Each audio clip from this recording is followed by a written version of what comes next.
Welcome to episode 10 of Spacebuds, the podcast. Today we're going to be talking about common myths associated with marijuana use, how they came to be, and if they hold any real truth validated by science. Some of these myths have given rise to modern stereotypes that are still ingrained in the minds of many people when it comes to mainstream thoughts of marijuana use in general. These myths, when left unchecked, can stoke any residual fear still lingering from the misinformation campaigns brought on through reefer madness and the whole era dedicated to the 40-year war on drugs. So are you guys ready to do some debunking, kind of set the record straight on some of the old scare tactics when it comes to trying marijuana or just overall marijuana use in general? I'm here for it. Yeah, I'm totally stoked. Can't wait to jump in. All right, so one of the first commercials I remember from the Dare days was one that was like, this is your brain, and they have an egg, and then it's like, this is your brain on drugs, and they crack the egg and they fry it. So this actually originated with a study done reporting that smoking marijuana causes brain damage after a test done on 4 monkeys. You guys familiar with that study? Yeah, definitely. They kind of did it kind of messed up. Didn't really seem too correct in the end. Like, honestly. what way you mean? I mean, the way that they did it, they kind of just, put a helmet over a monkey's head and kind of just filled it full of smoke and kind of asphyxiated a monkey. So it didn't really, I don't think, was accurate to true smoking or anything like that. Yeah, it's like if you want to get the results you want to get, that's like what you would do for your experiment. Yeah, that's like the most technical way probably you can sort of frame marijuana to create the situation to give you that sort of a result, which would be killing brain cells is kind of what they were going for. So just generally when you deprive, your body or your brain of oxygen, you're going to lose brain cells. Yeah, so, for anybody. Yeah, if you're just in a room that's smoky and you can't breathe or for whatever reason, it's going to do that. So the technical. Dare has taken like their cannabis off the list of drugs. No that, way. Like you should really look out for. So things have really changed. So you think it's taken out of the curriculum in general in schools? That would be really fascinating, especially in states where it's still not I mean, I'm sure they... Like, so what are they offering kids now, like, in the classroom? Like, hey, Jimmy, I haven't seen try the this. new literature, but I'm sure it's gripping. Yeah, I mean, I'm sure they talk about it probably in a different context than other hard drugs. But I have a few different bones to pick about this whole commercial, because one, it made me not like eggs for a while as a kid, because I was like, I made some weird association between eggs in my brain, and then I was like, I can't eat my brain. Right? So then for a while I just didn't want fried eggs. Or it does give a negative connotation to eggs in general. Yeah. Like a fried Also, egg is bad for some reason. There are other drugs that can signify frying a substance. Right, you think that meth, perhaps, or some other even crazy acid, shit. Heroin. I don't know. I was going to say, nowadays, I kind of do like to get fried, so... Oregon is an interesting, it's the altered state. All right, so moving on to the next one. Here's one about marijuana damaging the reproductive system. Or maybe more commonly, that smoking marijuana can lower the sperm count in men. You guys heard that one? I've heard that one a lot. I wrote a paper about it in Human Anatomy, actually, in one of my college classes, and it was kind of interesting to see the research that they had, and it didn't really seem to extend very far or go very deep because I wasn't able to find very much factual data on the topic, but it's kind of interesting that they're doing studies on it, or we're doing studies on it, rather. Yeah, it didn't seem like it was like a long enough study, so it was more like an initial count. The sperm count was low, but they didn't see it over a long period of time. And I've seen another study that said that typically people who use cannabis actually usually have more testosterone than non-users. But that could have something to do... Like, when they start using it, like beginning users, or... Just compared to non-users and users of cannabis. I think they think, though, that has to do more with, you would commit more risky behavior because you have more testosterone. Okay. So...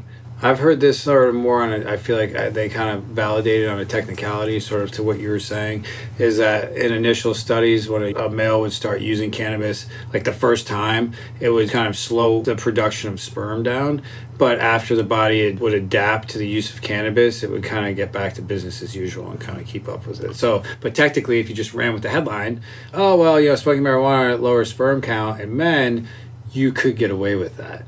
By that study even though it's kind of very misleading. I even see these myths evolve because it's gone from this myth that it affects the reproduction or the rate of it or your sperm count, right?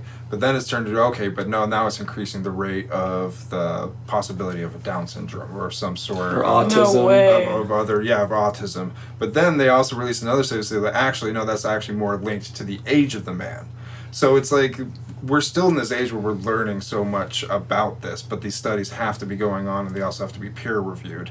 Well, they also seem to always call out something that it could be, and it's very difficult to prove one way or the other, but planting a seed that, of course, is going to make you cautious or more or less likely to want to use marijuana.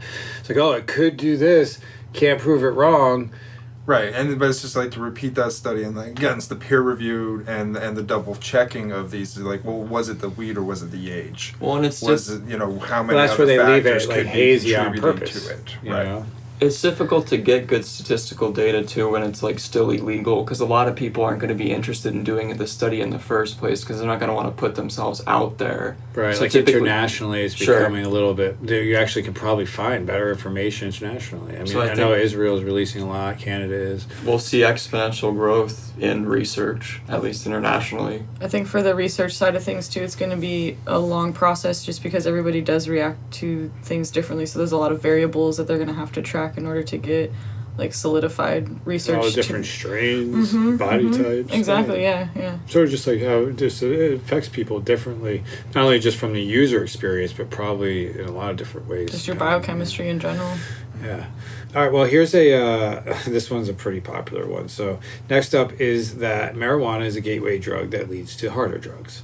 And this is definitely one of the most persistent myths and one that likes to be regurgitated and is sort of used a lot because if marijuana is not enough to scare you and you can validate it all the time, well, it'll lead you to all these horrible other ones. This myth can get f***ed. Yeah. I mean, I mean, with you. I mean, I think one of the biggest ones that they make the argument is just that not being legal makes it a gateway drug because people go and when they go to their illegal dealers, that's where they're waiting or for whatever uncomfortable situation. The dealer's selling God knows what else, and they offer it to you because, hey, sure, hey, buddy, you want to sit down and do a line of this or try this horrible thing that's addictive for you because they're getting a new customer. And it's their incentive to kind of do that to people, and you're giving yourself being put in that environment. You know? I think it's just that's a slippery slope argument because if you keep going back, it's like, okay, was it the first cigarette you had that then said, oh, smoking's not as bad? Okay, what about smoking this substance? Or is it, oh, the first sip of beer that you had? Or is it this? Or is it actually the first pill you took that made you go a little goofy in the head?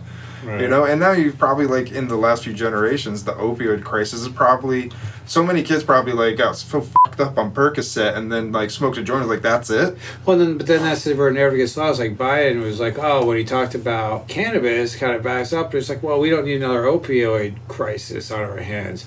Well, you're absolutely right. We don't. But they're not the same thing at all. So it's kind of weird. It's like a slippery slope when you just kind of paint a broad stroke with drugs when one is still a plant and it's just still a desperate need for reclassification. Yeah, that's definitely when I got hit with really hard for my parents when I got suspended the first time because they were super freaked out I was going to get into some pretty hard drugs. But it came from experience on their own personal account of either their siblings or, somebody in their family having that experience where they first started smoking marijuana and then it kind of escalated. But that's not on an every person account basis, it kind of varies person to person, and I definitely don't think this is, it's a myth for sure, Well, I think it definitely comes back to like the DARE program in education in schools. When they lump cannabis as a hard drug with other hard drugs, you get that similar thing that you were talking about when the dealer offers you all these choices. You can't really differentiate them because your idea of cannabis is so wrong. Bad, kind of, right? So this is just as bad as this. So what's the harm in trying this? Because I'm still in the same place. That's a good point. Well, yeah, I think that was definitely like the thing we were ingrained in with DARE programming was you could smoke a joint, but you don't know what's in the joint. It could be PCP. But again, that's could where be you laced go with to acid. that's where you That's a black market like, issue. hey, we're gonna it's a black market, exactly. So 100%. we're gonna scare you with all these things that could be because of the environment that's created by the legal structure. And if that were different, you would have had then the environment you have now. You don't know what dressing's on that devil's lettuce. Well, now we can start find it out in the labs, and you can really look at it. And you can say, well, no, these are just different effects. This is biochemistry, like you said before, and kind of explore that more in that context with healthier things, like they're learning about with mushrooms also, and that whole study's moving forward. So we're going with myth on that one. I think we're on 100% agreement myth. on that one. Get f***ed. Okay, here's another one. How about the idea that marijuana suppresses your immune system? Like studies claiming to show damage to the reproductive system, this myth was based on studies where animals were given extremely high, nearly lethal doses of cannabinoids to produce the desired effect. You guys heard about this, or what are your thoughts on that? About just kind of cannabis in general, kind of suppressing the immune system, which is interesting considering it's been so useful in chemotherapy and things like that, where people's immune systems are being depleted and you have to be extremely sensitive to the kinds of things that you use. But I'd say that maybe this one kind of relates a little bit to the studies of the reproductive system, where maybe initially at first it could have some maybe downfall, but over time or long set effects, I think it's a myth. I don't think it really has a negative effect. And kind of how we were talking earlier about the whole lung thing, you know, about smoking and cannabis, you know, before the podcast, I think that definitely has an effect. I wouldn't say it's a completely a myth, but only in that context. But that can be removed. So technically, I think if you're smoking, like say you have a cough or you have a cold, I mean, just naturally you're helping send the germs into your lungs. You're producing the ability to keep that in your system, between systems longer. I noticed that when I stopped smoking in general, I would recover faster from colds. I wouldn't have a cough forever, or cough at all, really. So I wouldn't say it suppresses your immune system, but no, it's like, all right, stoners, put down the bong for a few days if you got a nasty cough. Right, and now you can really literally get edibles. You can do so many tinctures. There's so many ways that you can still get cannabis and actually let your body recover and not, kind of slow down its ability to heal itself. Like, yeah, there's always going to be people out there that will still be surprised that they get bronchitis and still smoke 2 packs a day. Like, and it's just like, I don't know why I can't get rid of this cough. Yeah, and you can't, I just can't shake it. But it's just, I've had friends like that they're always hacking, spitting, hacking, and then if they get sick, they're like the worst. Or if you get the same cold, because they're like, if you and a friend get a cold at the same time and you beat it in a week, and they're like dragging on forever. Yeah, and they're still choking down cigarettes. I mean, personally, I've never seen a difference. Like, I lived a very sober lifestyle until maybe like 22, until I really started smoking. And I never really noticed a difference between getting sick and vaping and anything like that. So I can't personally say from like personal experience that my immune system has been suppressed. Right. Well, we're going to send you to the lab to find out what's happening there, because you have some Brazilian tissue. All right, so what about this one? You've heard them try to spin that marijuana is more dangerous than tobacco. And I remember hearing on the news once that a joint or smoking one joint was like smoking a full pack of cigarettes. But notice it's kind of never matter of fact. It's just sort of framed that way. Have you guys heard stuff like that? Definitely. Oh, yeah. That was the common myth. Right. Around. And even filterless, but it's like, I don't see... I even had smokers throw that in my face. Just be like, oh, you're smoking weed? Do you know what the Do you know that's like a whole pack of cigarettes? Right, but it's like, where's the origin from that? And I mean, like cigarettes, which are linked to cancer, I have all the carcinogens in it, a million things. Cannabis has none of those things. It's not linked to anything. And you're literally grinding up about, roughly the same amount that goes, probably less, that goes into a pack You're probably cigarette. like basing it off someone who just smoked like a whole massive joint of stem. Even then, even a Just massive like the joint most- of stem wouldn't be The harshest. worse. Like even if you logically just thought about it. So I'm curious of what the There's some brickweed in my youth that makes me wonder Or what if that it's study possible. was. Pushed by the cigarette industry. Just as a scare tactic. I think so. It's kind of part of that whole viewpoint on stoners and hippies and stuff, trying to make them more negative or like look down on them a little bit more, trying to frame it more in a negative viewpoint. I guess you could debunk it in the sense by just kind of deduction, right? If marijuana has not been linked to any cancer or anything like that long term, then how could it be the same as one joint smoking a pack of cigarettes, which has been linked to incredible amounts of healthcare problems? I guess maybe you could argument that cigarettes have standards because they're sold under like a big business, so they have some kind of regulation, whereas if you're smoking Well, it's that marijuana, it's black typically market black fear market. again. So then it's about, well, you could be smoking a joint out of the black market, which gets back to the guerrilla grow stuff, which could be laced with all kinds of stuff. But then that's not really an argument about marijuana versus But then you tobacco. find out later, like, just how many chemicals are in cigarettes. So it's like, Well, it's that's just like, legal. it's, That's legal. but it's But the whole legal flip weed side of it. And legal cannabis, that's way different. You're not talking about guerrilla grown stuff. You're talking about the stuff like that we have now in the shelves. You get labs, it's clean, everything. You're not bringing any outside agents into your body like you are. It's not just tobacco. I mean, the closest thing you probably get is American spirits or something like that to what tobacco is supposed to taste like. Now it's like not only between the additives, the chemicals, the carcinogens, but they even put the stuff on there that it puts the cigarette out for making fire safe, because cigarettes, led to a lot of fires and deaths at home, amongst other things. So they added more chemicals to the paper that will make it go out if you leave it kind of burning. What do you think's in that? If it doesn't go out, you're smoking through that. So those are fire retardant that you're putting in your body. So it's interesting. And then you could look at marijuana as being completely medical, or all the medical aspects to it. Actually, a long time ago, I did a science fair project on asthma, and I found it was very interesting that Native Americans used tobacco as a bronchodilator. But outside of that, and the way it's modernly sold and packed, and it's more of a constrictor now in cigarette form, while as I think cannabis is a bronchodilator. I mean, I would imagine it has a broad stroke of medicinal benefits. So yeah, I guess when we get back to that, we'll say that that's a bunch of BS too when it comes to tobacco versus cannabis, and that sort of reminds me of... Especially at the time that this myth was starting, there wasn't testing, there wasn't anything. This was just slander. Right, this just was like street slander weed. from big tobacco. Well, even the long-term Stuff that makes you studies hallucinate. that they had when they compared cigarettes to weed smokers for long-term, it was like, I think, somewhere between 3 to 6% of cannabis, like heavy long-term cannabis users would get cancer, as opposed to a tobacco where it's way higher. I'm not exactly sure what the percentage is, but...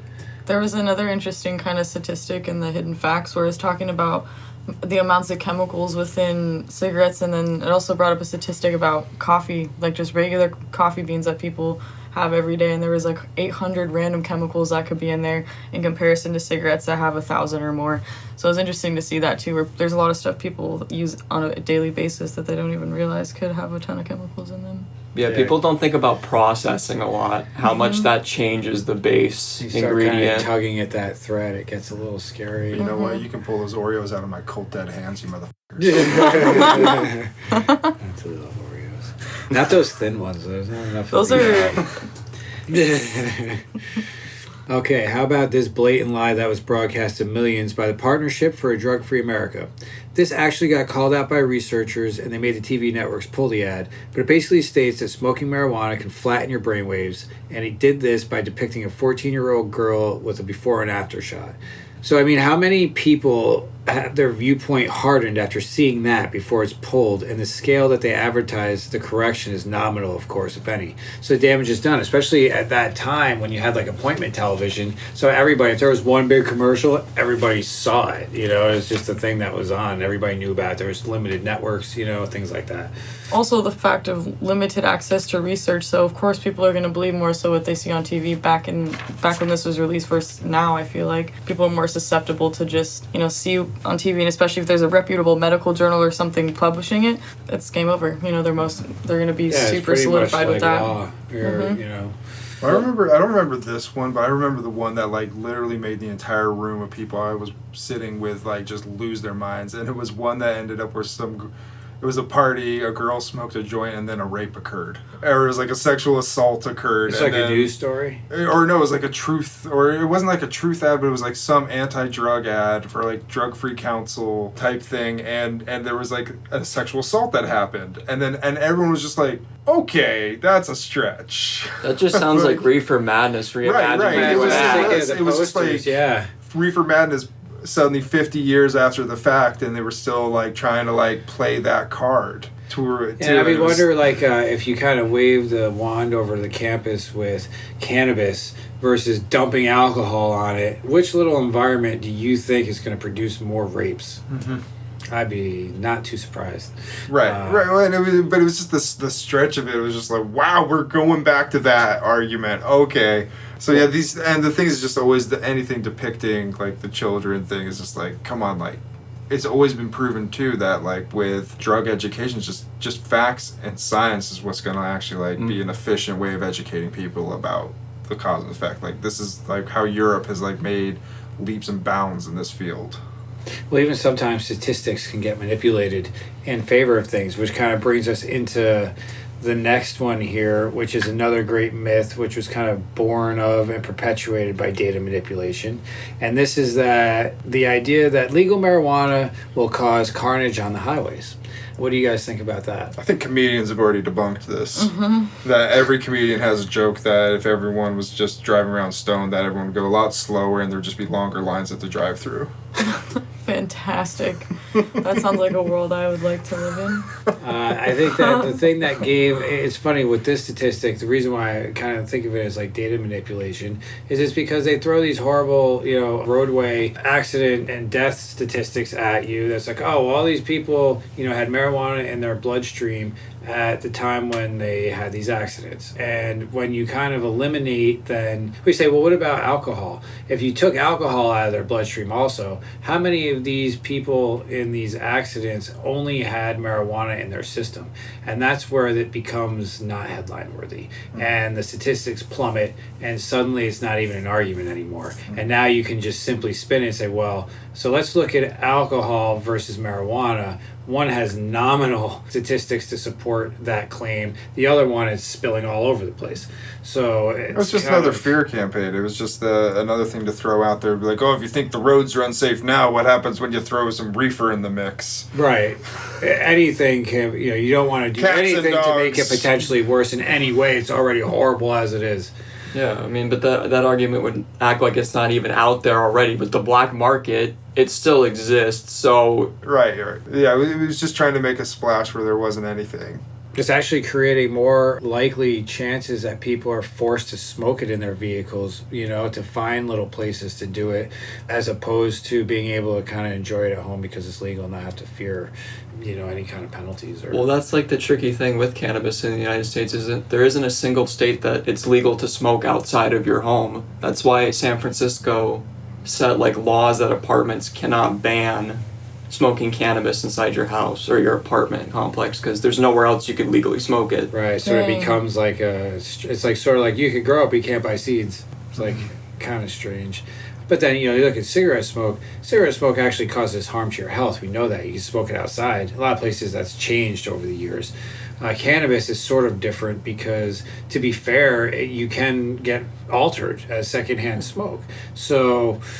not everybody wants to do it, even at a certain time of day, even if they do like it. So you have to really, not allow it, but make sure that people understand the nature of the environment that they're walking into or going to be in, and still should be able to create pockets. I think there's going to be a huge wave of lucrative business opportunities for when legality support areas that allow that, and people are able to kind of enjoy that in the context that it's allowed and this space is safe, and if you're going to be in this space, you potentially can catch a contact. You're probably looking for that at that point, Okay, so we spoke a little bit about this earlier in episodes, but it is common enough to include, and that's about marijuana potency and whether it's stronger today than in the past. And like other myths we've covered, you really have to kind of read between the lines to understand the claim, because while this is true, it's not because of mutations or some crazy additives that they're doing today, but rather better conditions to grow, kind of cultivated by a legal growing license structure. So what do you guys think kind of about the idea? Do you think there's any, we kind of went over this, but... Right. I think it's kind of interesting to talk to people from both time periods, if you would, from when it was in the guerrilla grow days and stuff, and now, because you talk to people back then and they'll tell you they found some of the dankest they've ever smoked in their life. And then you'll talk to some people now and they'll say that, this is some of the dankest they've ever smoked. So I think it just really depends on the grower, and like we talked about, the variables of, where they grew it at and the conditions and, the cultivar itself. But I can just say there was a huge difference, just coming over to the West Coast, but it's just been an evolution. But I do know old-timers that still go to their old grower that's as old as them, right? And then they've just been growing this, one strain of weed, but that's all they can tolerate. Because if they touch anything else from the younger guys they're smoking, that they'll just be, sitting in the chair for the rest of the night. But, it's to each their own. You also have to, where your level's at. Yeah, I think commercialization of cannabis has created such a difference. You have breeders, growers, and everybody just getting into it and doing it on a scale that we hadn't seen before with either guerrilla growing or home growing. So we're starting to see, I think we're seeing stronger cannabis, but I don't think it's the amount that they're saying. Because if, I think we said this in the last one, it seems like every 5 to 10 years we get, it's 10 times stronger, it's 10 times stronger, it's 10 times stronger. So what is it, 1,000 times stronger now? Right. I wonder, Rich, what you're saying about, the guy who doesn't really want to change because he's been smoking the same stuff forever. I wonder if after a long period of time, if that's partially because, you just don't want to venture out, you try new stuff, or I wonder if there's a relationship your body develops with strains that just become comfortable over the course of a lifetime. I know that you do build tolerances up to different strains. It doesn't mean that they don't work, but they just become less altering in different ways, so more manageable to kind of have over time. You could always step away for like a week from something and come back to that strain, and it'll kind of kick you in the ass the same way it did. Well, it's also like maybe it hits you harder when you're older. Like, I mean, there's probably other factors there as well. Yeah, we all carry a little more weight typically, more fat soluble. What are you trying to say? No, I said we all. So careful. All right, well, how about another classic here, and that's that marijuana impairs short-term memory. Sometimes I feel like I do get a little spacey when I smoke, but I don't think I would certify this as to be 100% true. I don't know if it really does impair your short-term memory. You know the origins of this? I don't know the origins. I would say for myself, I think the more you use it, the less short-term memory impairment you get. You can kind of go through the fog a little bit more.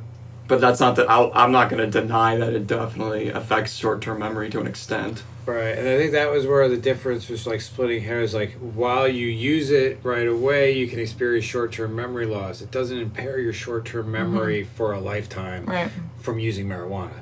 It's like while you're under the influence, you may have time and space problems, but after it wears off, you're right back to kind of the way you were before. You know, so that's and then you kind of run with the headline without sort of explaining the ...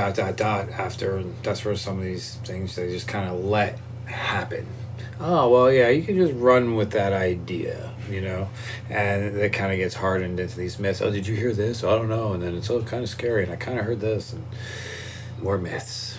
So, okay, so here's one that gets a little more serious and touches on mental health claims, and that's that marijuana can cause permanent mental illness. I've seen this paired with suggestions of marijuana use triggering schizophrenia, but don't believe it's ever actually been directly linked, like in many cases when it comes to marijuana claims. What have you guys heard about this, or kind of relations to schizophrenia or mental health illnesses in general? I mean, I've heard for some people that it might not be the best if you have schizophrenia, but I think that just is on a base-to-base, personal account. Sometimes too, people consider anxiety or like a, panic disorder sometimes mental health, and I think smoking specific strains can sometimes increase that. But I don't think it causes anything. I think those are, things that have happened before smoking cannabis, and cannabis can just heighten those feelings, in some senses. But I don't think that this is I think this is a myth for sure.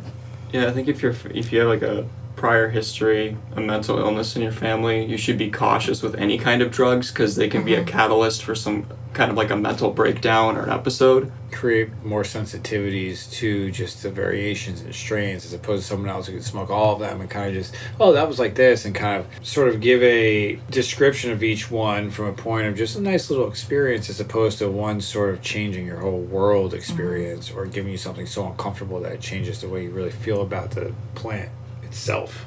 But I feel like with actually linking it with schizophrenia, I've heard like different sides of it where is it people who have schizophrenia that are seeking out cannabis more so than like are people like trying cannabis and it's giving them schizophrenia because there's no link. There's a correlation that it might actually soothe for some reasons the struggles that they have when they're dealing with schizophrenia, so they're likely to seek out cannabis. So naturally when you kind of decide who's using cannabis, there's going to be a lot of people with schizophrenia using cannabis naturally because they find relief with it. Okay, here's another one, and I'm sure you guys have heard this before. Can you overdose from marijuana? That's a big no. As far as it's always just like the laughable thing is like, what the fuck would that take? Dude, 40,000 times the amount of cannabinoids to your body, like all and at that's once. Usually kind of just to make it like so you're basically asphyxiating yourself again, right? Well, I thought I heard like the first cannabis death or something, like a crate of marijuana fell on somebody. Wait, dang! But can we also like make an estimate of how much that would cost? Of how much weed was in that thing? Yeah, or dang, that was so. How would you even get that in? Whatever that number you quoted. The 40,000. Okay. So that 40,000 amount of cannabinoids. however much that would be, how much that would Light cost. a room of cannabis on fire and standing there while it burned down. Yeah, dude, just have like a volcano tube or like a bag. I would probably say Tens of thousands, 200,000. 200. Okay, yeah, like so many questions would come up to be like, cannabis. all right, you chose to go out that way. Like, you're making a statement. But in scientific form, I don't think that there's anything to support that you can smoke too much in a night, or oh man, if you bought the legal limit that you had here as a med or a rec person and you blew through it, in the most logical speed that you could. You're gonna have a great night's rest. Yeah, I mean, you're gonna have a sore throat maybe depending on how you're using it, but you could vape it, you could make it into edibles, I mean, you could do so many things, but you're not gonna overdose and die from it. Have you ever had people give you a story about when they took edibles or smoked something where they felt like they were overdosing and so they went to the hospital? Yeah, well, that's the classic. That is that's just where they the don't good. die. shocking to me, right? Yeah. But Such a you good always tour think of you're gonna YouTube die, to but hear you those don't. clips. Well, I think it's just an unfamiliar feeling, and I don't know if they feel like they're gonna die or they just don't have never felt like that before, and they just say that.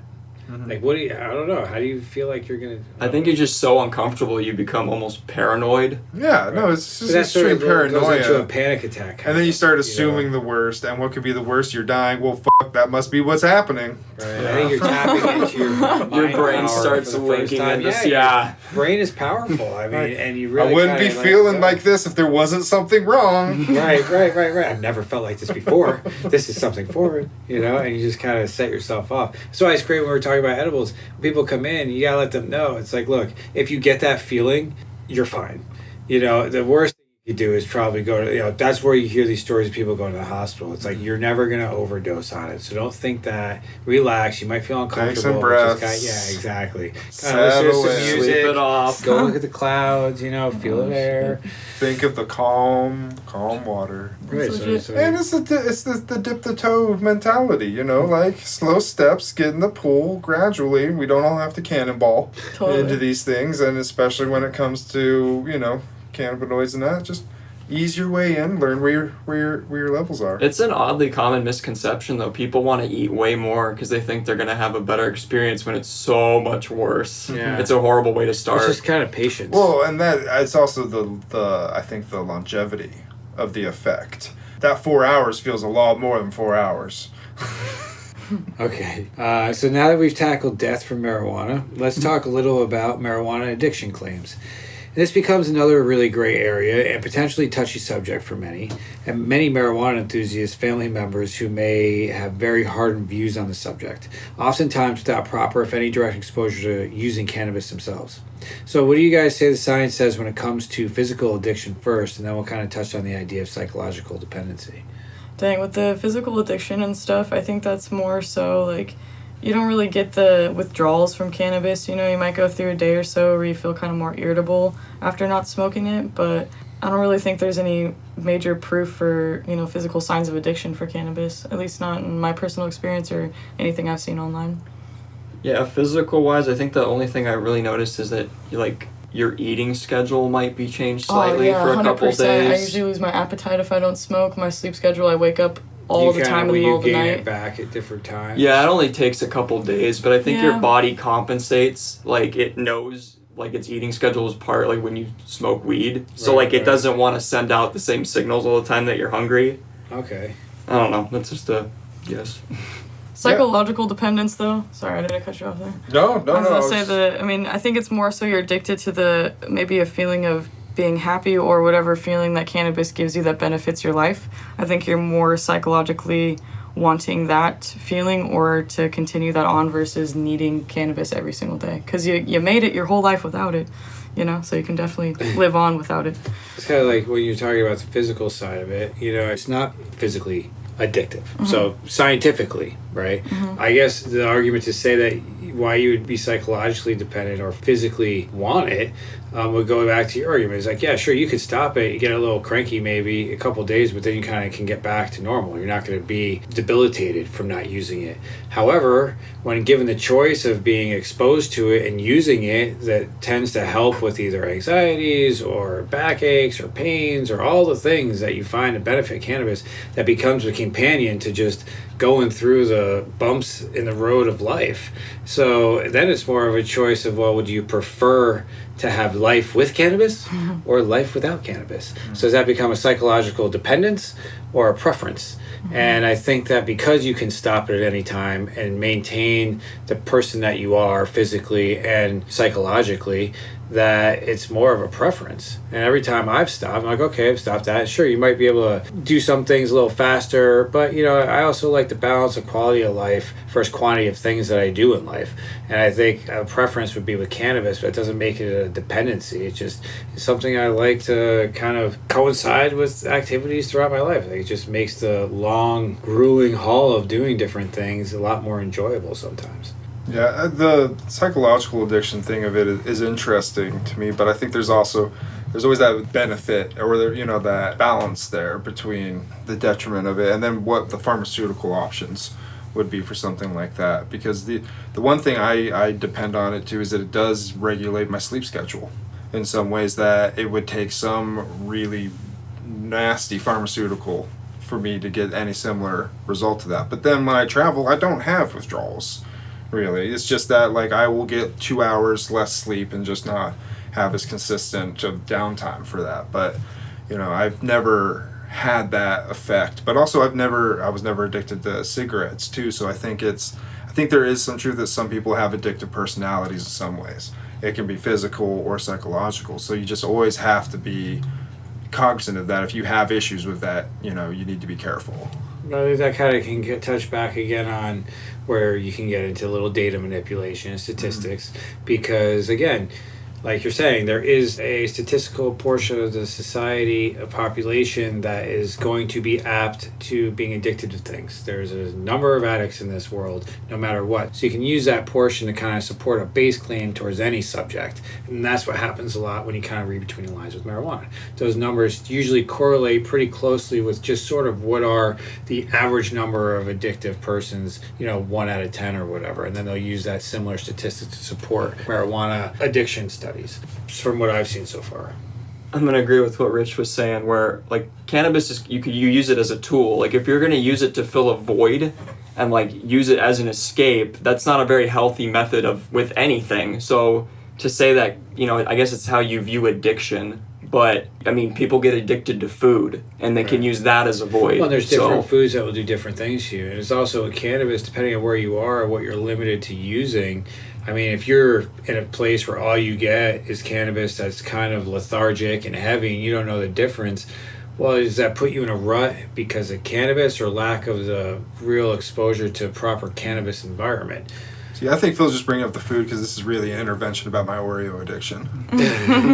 Well, we could keep some. Keep hearing that rustling on the table. That's... Yeah. Okay, so I think we're a little bit low on time, so let's finish up with this one. Is there any proof that long-term marijuana use is harmful to your health? What do you guys hear about that? Where do you guys... I'll let you know when they finish studying me when I'm old. Because there's not a lot of information behind it. I would say maybe the furthest thing that would be factual on this is possibly your lung health. If you just smoke dirty bong rips all day and smoke mad blunts for your whole life, maybe your lungs would take a hit. But then again, that's partially from tobacco and just lighting things up in general. So. And sitting on your goddamn couch and breathing uncirculated air for your whole life. Totally. There's so many other factors that lead to, cardiovascular issues. Or maybe the heat, that was another thing we talked about earlier, just the heat from the roaches. Depending on your delivery methods, if your bong's clean. I remember just smoking a ton. Now, luckily, I like to vape a lot. I've noticed a huge difference in the health just now, and I'm still fairly young. So imagining magnifying that feeling I was having in my, mid-20s, late 20s, into 60 for another 40 years compared to how much better I feel already in such a short period of time since stopped smoking, combusted marijuana anyway. What would you say, Philippe? I just don't think there's enough data necessarily to kind of see it either way. We've seen a lot of long-term famous stoners that have lived for quite a long time, so I feel like that's at least somewhat. I still think Chong's dead. They don't highlight all. They don't highlight all the dead ones though. So it's that's why I feel like there's always my uncle Billy, he smoked, Winston's till he was 79, 80 years old. Well, how about the other 100 Billies that all died when they were 50? No one tells a story about them, you know? So for every one that made it, there's probably a lot more that didn't. Just keeping that in mind. Mm-hmm. Okay, so I think it's a good time to transition from our marijuana myths and cross over to kind of ancient cultural myths, see how they stand up against the test of modern technology. But before we go, let's kind of a little deeper into mythology. We should probably take a bit of volcano sacrifice. That was a bit of a long haul through the cannabis myths. We had to climb up the volcano for quite a bit for this one. The volcano of mythology there. Well, yeah, so don't forget to bust out your trusty strain journal so that all these sacrifices are not in vain. But Philip, what's on the menu this time? So we got Wook Foot from Trichome Farms. Wook Foot is a cross between granola funk and GMO. Ooh-wee. So you got... Which is strange because I get a different nose off of it. But, you know, it's just kind of, it's interesting. I mean, Megan and I, we always have different smell profiles on things. Trichome Farms has been putting out a lot of really good stuff. They're, I think, most well known for their Black Widow and Obama Kush. But I think they've been trying this new Wook Foot See, I would think so. that there'd be Obama Kush in there, maybe. You know, but it's not in there. But I could pick up a nose like a Bubba or something like that. I'm just excited because you got those skunky, like, Pacific Northwest terps added with the new GMO terps. So it's just this really funky thing all around. The bud structure is like out of control. It's got that platinum, like, blue gunmetal color to it. Yeah, I love that. That doesn't come out very well on everything. Feel free to follow along by checking out our weighing in section on spacebudsthedispensary.com. Just click on the reviews and conspiracy icons to tell us what you think. And when we come back, we'll be discussing how well some of the most long-standing myths stand against the test of modern technology. Let's do it. Okay, Spacebuds, be right back.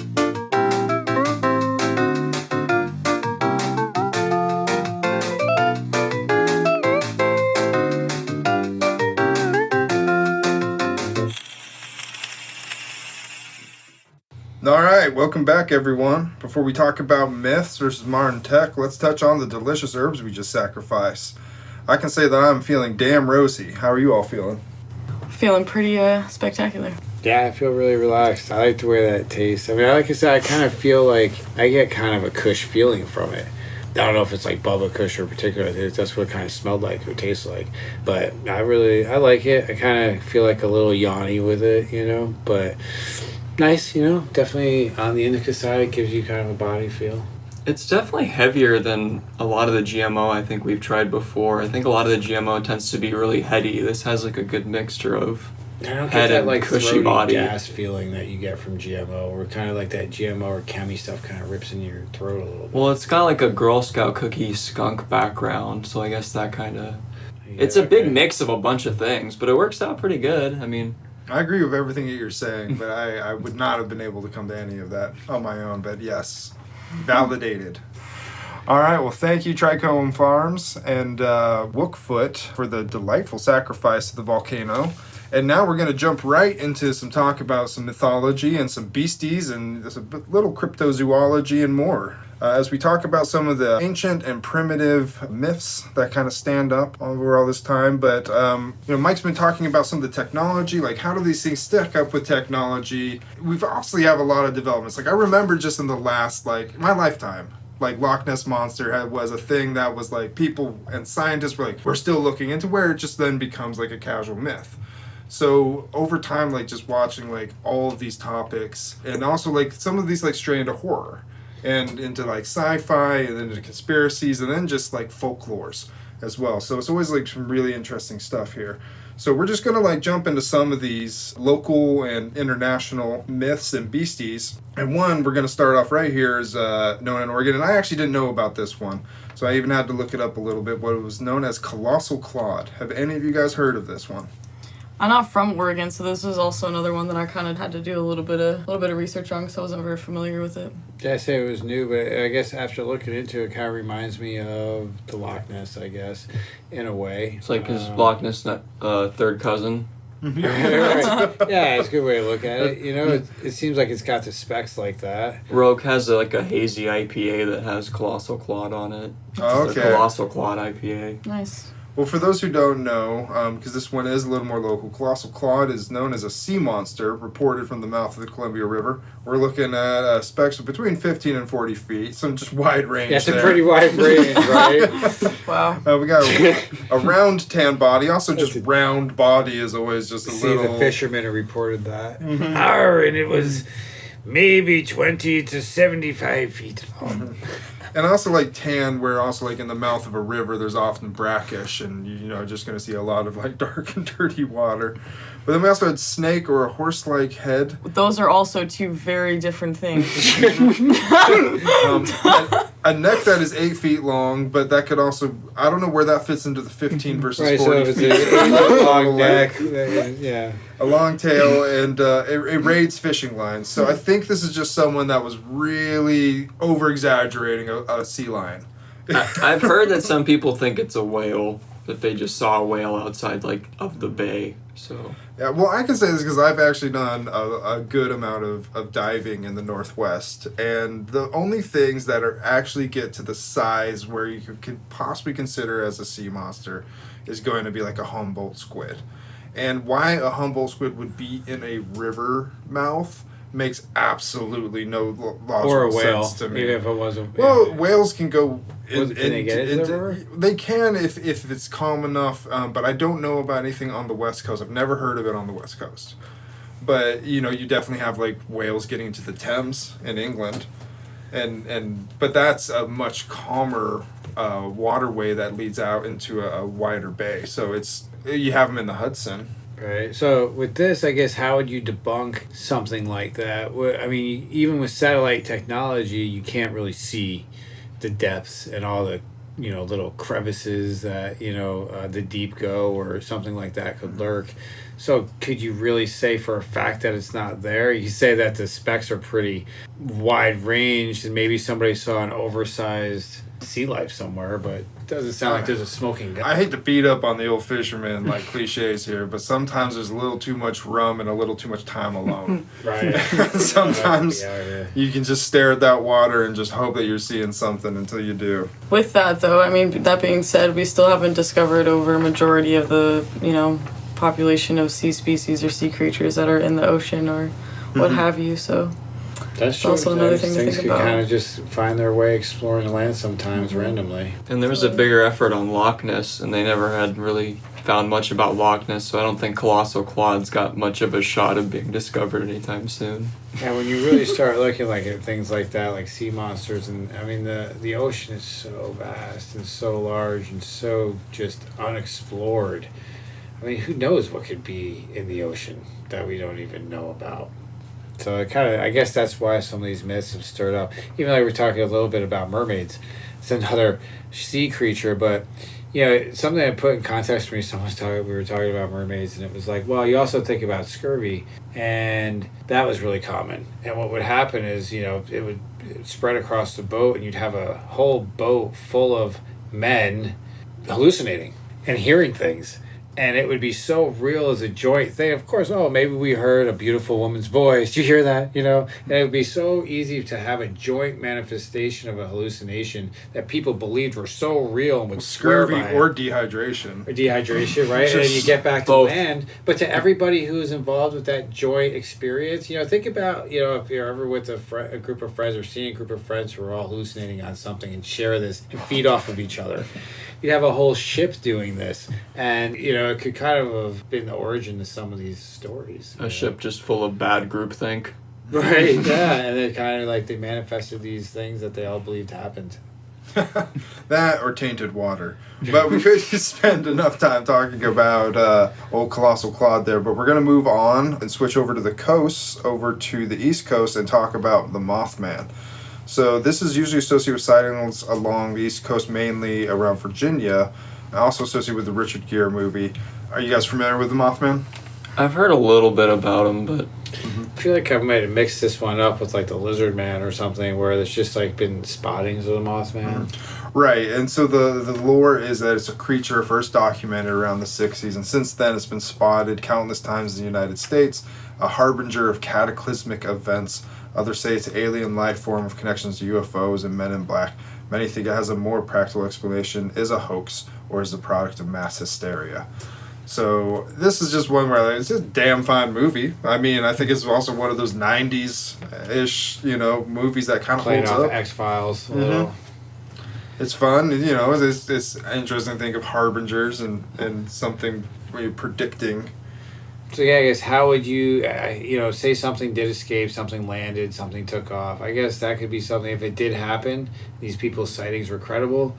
Other than, you couldn't prove it unless you got a body of some kind turned up or something really tangible on video. Most of the stuff in these cases seems to be sort of like blurry or at night silhouettes. Mothman went out, so yeah. So that's where it gets a little harder. And then in recent times, where everyone has a cell phone or even more high definition abilities to record audio and visuals, there's less of these kinds of things.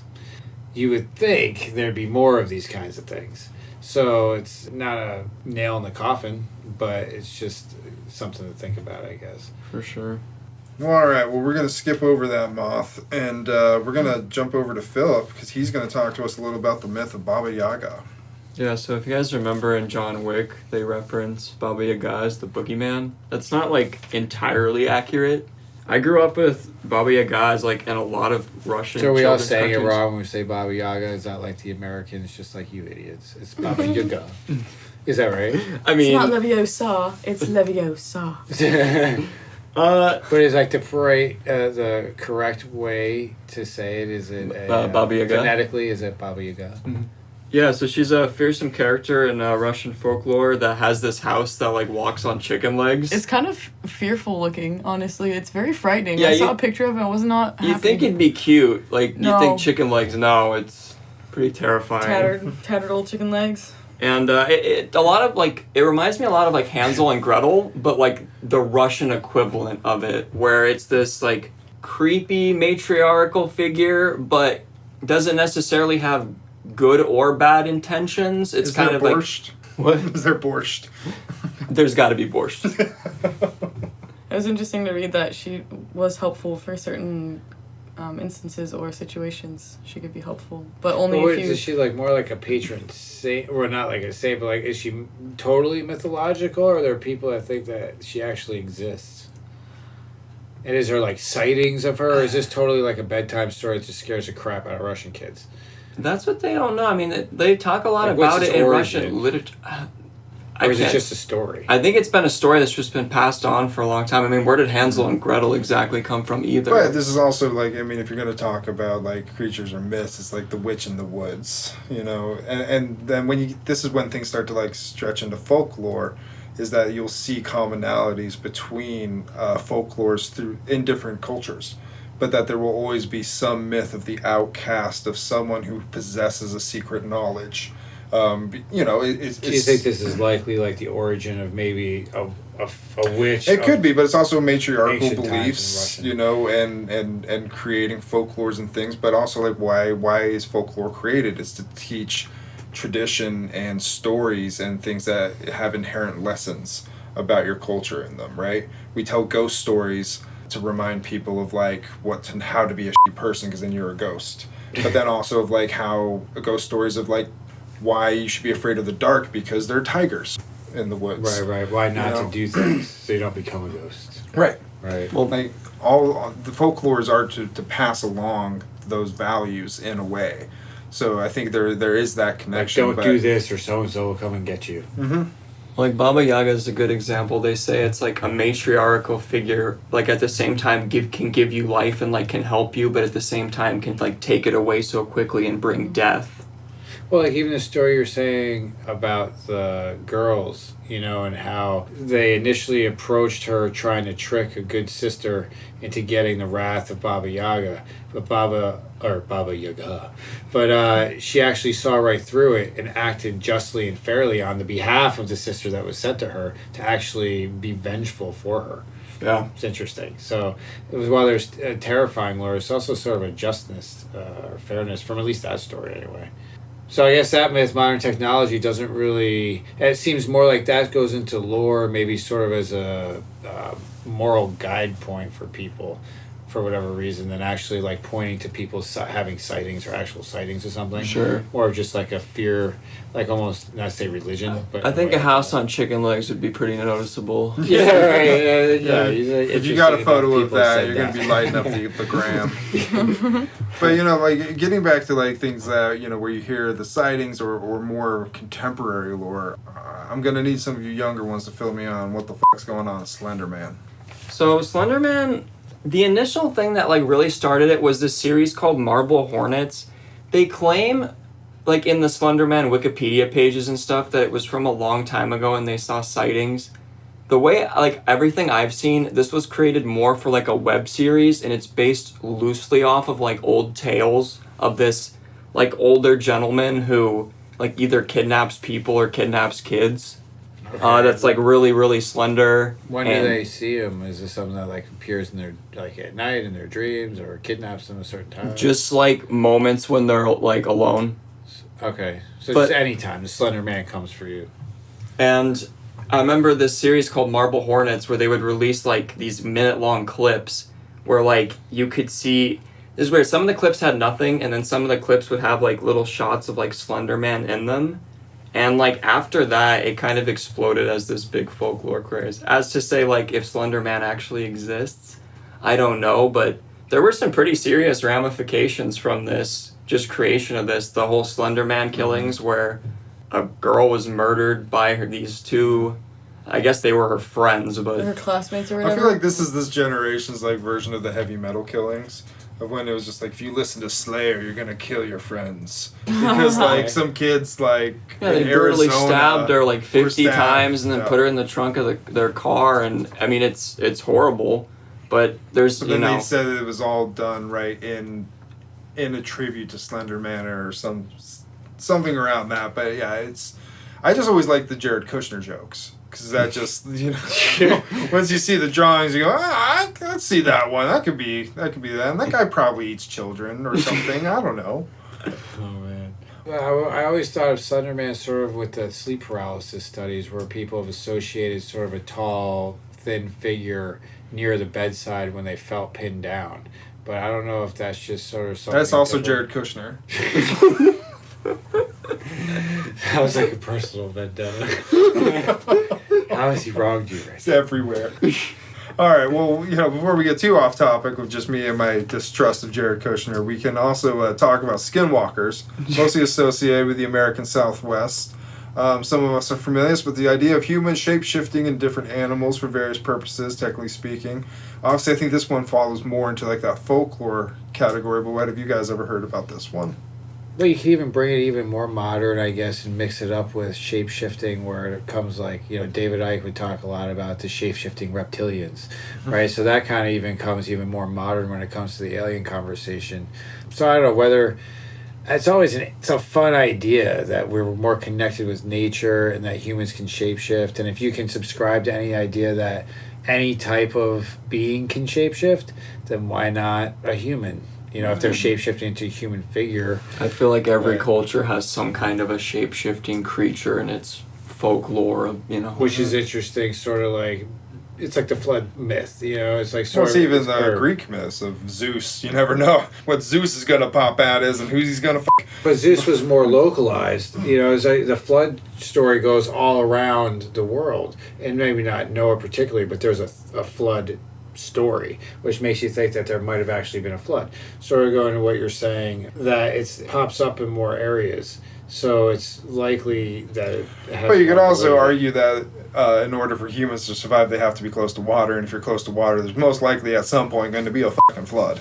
That's true, too. So then you get into folklore of like, hey, keep your eye on the water, assholes. And you work that into your culture. I was thinking that the Easter Island, like the whole statues are faced out to the ocean just to have people a reminder to keep their eyes on the water. Mm-hmm. I mean, it's just like it gives and it taketh away. I mean, that's why I think you also see a lot of water cultures where that is part of that folklore. That there's always going to be the good and the bad god. Just trying to think of where we started with this one. We were talking about skinwalkers, right? Mm-hmm. Shape-shifting generally, right? So I think what I was getting to the point was what we were saying before was just that because like you guys said, it's all over the world. More so, you have it in so many different cultures, which in itself makes you wonder, well, people are very similarly creative and they come up with similar stories, or that maybe there was actually remnants of this kind of thing that really happens. It's just part of the natural world, so it's natural that it exists all over the place. All right, well, since we're obviously straying all over the universe, we're going to bring it back now a little closer to home, and by so literally, we're going to talk about the Pacific Northwest greatest. We're talking about Bigfoot. That Sasquatch, that big hairy bastard that's always lurking in the woods in our local backyards. So, with modern technology and exhaustive searches failing to provide hard evidence, do we still think Bigfoot has any credibility? I mean, if there was one, I'd like to think he was like Harry from Harry and Henderson. Oh, no, was it? Oh, God, Harry and the Hendersons. Harry, actually. Was it Harry? Yeah, it was Harry. Harry yeah. and the Hendersons, yeah, man. Yeah, that'd be like that, but... That sweet corsage loving motherfucker. I love that movie. I mean, I guess the lack of a body, maybe. I mean, you could say the Smithsonian holds things up, but a big population like that. I mean, in this case, you could use satellite imagery, I guess, to kind of look and see any other species living above the surface. Look how crazy Nat Geo's gotten and what they found. Yet this is still not able to record. Trained hunters have gone after this guy. Yeah, if we can capture a photo of a snow leopard and there's only 4 left in a certain region, I think at some point we would have caught a legitimate photo of Bigfoot. But I think, again, this taps into folklore for me. I think that it's the creature that cross between man and wild, right? That it's that humanoid figure that is close to being human, but also much more wild. The desire to have one like that, or that it's just that it's lurking. There has been one around throughout history that is. It could be, but there are Bigfoot lures all throughout the world. I think it's Yeren in Southeast Asia. I know they definitely have various names throughout the culture, but I can't think of the rest of them now. But Sasquatch and Bigfoot is associated with North America, but a lot of cultures will have this wild creature, or in that folklore of that kind of mix between not a savage, but just a wild. You say the missing link. Mm-hmm. Okay. It could be, right. Yeah, just that separation between man and nature. But that's the only way that I've heard it explained that ever made sense to why it's ubiquitous around the world. And any footage or any photos? Well, see, Abominable Snowman. Sorry, Abominable Snowman is the one in Mongolia, but it's also, I believe, called the Yeren. See, when I think of Abominable Snowman, I think of a cartoon picture of Abominable Snowman. Well, yeah, because that was just what we were raised on with that. But there are mythologies of a beast, man-like creature that lives in the Himalayas. So would you say that's just that region's version of Bigfoot? Not a different entity together. It could be, but again, I'm in no way a specialist on this, but some nerds I know who've spent a lot more time reading, talked to me about this for a while at one point, and it just really seemed that there was that pattern, that there always just seems to have these things happen all around the world. But anyways, so we'll wrap up, or you guys, you want to chime in? Yeah, I mean, I would say we have more modern technology and we haven't even seen Bigfoot, and considering how big he would be, I feel like we would see some evidence. I'm going to accept that Chewbacca will be the most famous Sasquatch-looking-esque creature because Bigfoot isn't really showing up to the table. Right. Right, yes, I agree. I think we would have seen that by now, or at least some trace or evidence of it. But, regardless of whether, we'll ever really know for sure on any of these myths, it's still kind of fun to talk about. And at least it kind of helps keep an open mind to the kind of world around us. But I think it's probably time to wrap it up. But we'll definitely be exploring more myths in the future that we couldn't get to tonight. Things like Noah's Ark, stuff like that. Whether it's cannabis related or just human existence related, it'll be fun to talk about. And we want to hear from you at spacebudsdispensary.com. Click on the Weighing In tab, select the conspiracy icon, and feel free to tell us about your favorite myths and join the conversation. You can also see more cannabis myths versus facts in our hidden knowledge section on the website. A lot of the stuff that we talked about tonight is on there and kind of furthers a little bit more information. And make sure to watch the video and subscribe on YouTube or spacebudsdispensary.com to get the whole picture. So this has been episode 10 of Spacebuds Podcast. Join us again next time for your dose of sci-fi, conspiracy, mythology, and cannabis that only Spacebuds the Podcast can provide. Thanks for listening. Peace out. See you next time. Take care.